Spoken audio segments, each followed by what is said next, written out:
চলতি বছর টেস্ট খেলার রজত জয়ন্তী ঘটা করেই উদযাপন করেছিল বাংলাদেশ। অথচ টেস্ট খেলুড়ে দেশ হিসেবে লম্বা সময় পার করেও টাইগাররা যেন আয়ত্তই করতে পারেনি ক্রিকেটটা। টি-20তে ভালো খেললে ভুলে যায় ওয়ানডে, আর রঙিন পোশাকে ছন্দে থাকলে হারিয়ে ফেলে টেস্ট খেলার ধরন।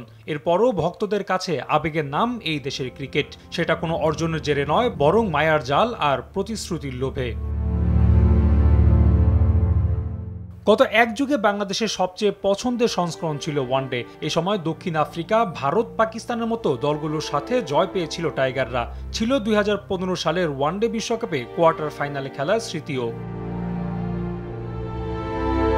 সেই বাংলাদেশি কিনা এখন ওয়ানডে খেলার ধরন ভুলতে বসেছে। প্রশ্ন আরও জোরালো হয় দলটির সাম্প্রতিক ফলাফলে, যেখানে সবশেষ 4 সিরিজের 4টিতেই হার, 2টি সিরিজে সঙ্গী হয়েছে হোয়াইট ওয়াশের লজ্জা।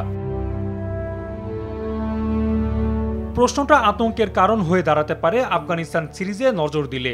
শুধু হোয়াইট ওয়াশই নয়, টি-20 বিশ্বকাপের প্রস্তুতি নিতে গিয়ে ব্যাটাররা ভুলেই বসেছেন কিভাবে খেলতে হয় ওয়ানডে। কারণ আফগানদের বিপক্ষে 3 ওয়ানডের একটিতেও 50 ওভার ব্যাটই করতে পারেনি টাইগাররা। প্রথম ওয়ানডেতে বাংলাদেশ ব্যাটিং করে 48.5 বল। পরের ম্যাচ দেখলে মনে হতে পারে টি-20তে 191 রান তাড়া করতে নেমেছিলেন তামিম জাকিররা, যেখানে 8 ওভার বেশি খেলেও হারতে হয়েছে 81 রানে। মানে 28.3 বল খেলে গুটিয়ে যায় টাইগারদের ইনিংস। হোয়াইট ওয়াশের লজ্জা যখন উকি দিচ্ছে, তখন আফগানিস্তানের বিপক্ষে নামার আগে অধিনায়ক মেহেদী হাসান মিরাজ বললেন, আমাদের এখনও একটি ম্যাচ বাকি, আমাদের ব্যাটিংয়ের উন্নতি করতে হবে। আশার আলো দেখিয়ে 293 রানের লক্ষ্য তাড়ায় আবারও ব্যাটাররা ব্যর্থ। মিরাজের দল থামল 27.1 বল খেলে।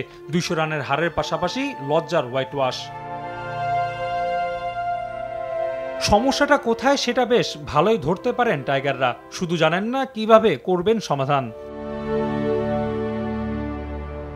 হতাশা আরও বাড়তে পারে ইব্রাহিম জাদরানের ব্যাটিং পরিসংখ্যান দেখলে। শেষ 2 ওয়ানডেতে এই আফগান ব্যাটার একাই করেছেন 190 রান, সেখানে বাংলাদেশের সম্মিলিত রান 202, অর্থাৎ সব মিলিয়ে মাত্র 12 রান বেশি করেছে বাংলাদেশের ব্যাটাররা। লজ্জার পরাজয় মাথায় নিয়ে মিরাজ আবারও ভক্তদের ফেললেন মায়ার জালে। জানালেন টপ অর্ডার আর মিডল অর্ডার ব্যাটিংয়ে ভালো করতে হবে, আর বলে গেলেন ওয়েস্ট ইন্ডিজের বিপক্ষে কিভাবে ভালো করা যায় সেটা দেখবেন।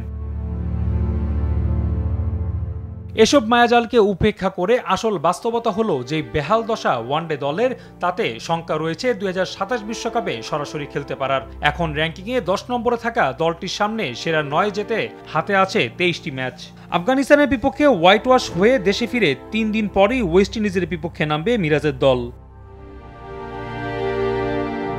এরপরও ভক্তরা অপেক্ষায় থাকবে ঘুরে দাঁড়ানোর। না হলেও তো সমস্যা নেই, প্রতিশ্রুতির মধু তো আছেই। রাফি আমিন, RTV।